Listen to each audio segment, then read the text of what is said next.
Hello Ambati, మాట్లాడడానికి రెడీయేనా?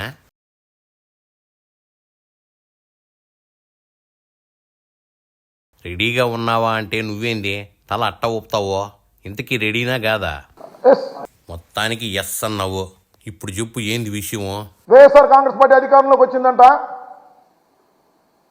Housing విషయంలో అవినీతికి పాల్పడిందంట, ల్యాండ్ ఎక్విజిషన్ చేసినటువంటి హౌసింగ్కి ఇచ్చినటువంటి జగనన్న కాలనీస్లో కోట్ల రూపాయలు కాజేశారట.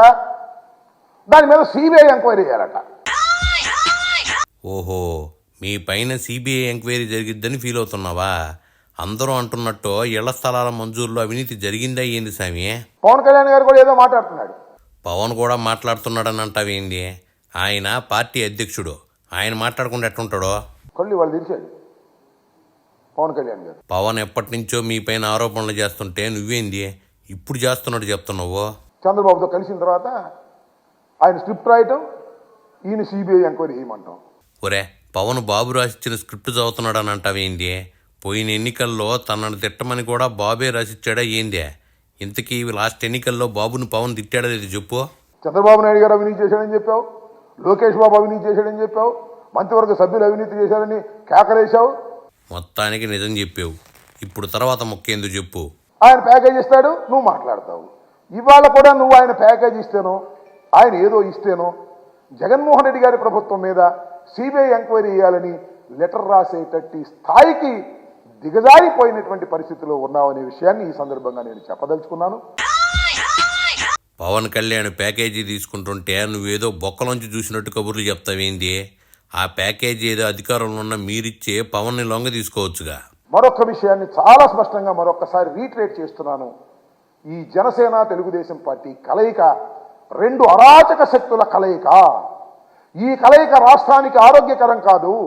అధికారంలోకి వచ్చాక అరాచకం ఎవరు చేశారో అందరూ చూస్తానే ఉన్నారులే అంబటే. ఈ కలయిక రాష్ట్రానికి ఆరోగ్యకరం కాదు. ఈ కలయిక ఈ రాష్ట్రాన్ని సర్వనాశనం చేయడానికి పనికొచ్చేదే. వీళ్ళు గెలిచేవాళ్ళు కాదు, చచ్చేవాళ్ళు కాదు. అరాచకాన్ని సృష్టించి ఈ సాంప్రదాయాలన్నింటినీ కూడా భిన్నం చేసి అరాచకాన్ని సృష్టించాలనే ప్రయత్నం చేసేటటువంటి తత్వం కలిగినటువంటి చంద్రబాబు నాయుడు గారికి ఒకటే ఒక లక్షణం ఉంది. కోడి కత్తి పొడుచుకున్నల్లా అరాచకం చేసి అధికారంలోకి వచ్చింది ఎవరో అందరూ చూశారు. అధికారం పోయిందంటే తగాదాలు సృష్టించాలి, గొడవలు సృష్టించాలి, పోలీసుల మీద ఎగబడాలి. ఇది చంద్రబాబు నాయుడు గారి నైజం. ఇది నేను చెప్పిన మాట కాదు, ఆయన తోడెల్లుడే పుస్తకంలో రాసినటువంటి సత్యాలు. అదే తోడెల్లుడో ఇప్పుడు బాబు పాలనే బెటర్ అంటున్నాడుగా కామెడీగా. మొన్న కూడా బ్రహ్మనాయుడు గారి మీద దాడి చేసినటువంటి సంఘటన మీరు చూశారు. ఇదిగో అంబటే, అధికారంలో ఉన్న మీపై దాడులు చేస్తుంటే మీరేం చేస్తున్నారో?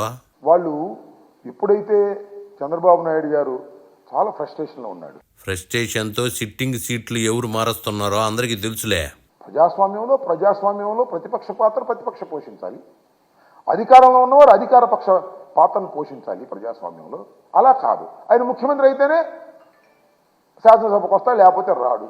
వాడు ముఖ్యమంత్రి కోసం కసరత్తు చేస్తున్నాడు, మంత్రాలు చదువుతున్నాడు, రుబ్బుతున్నాడు, అయినా అయ్యే పరిస్థితి లేదు.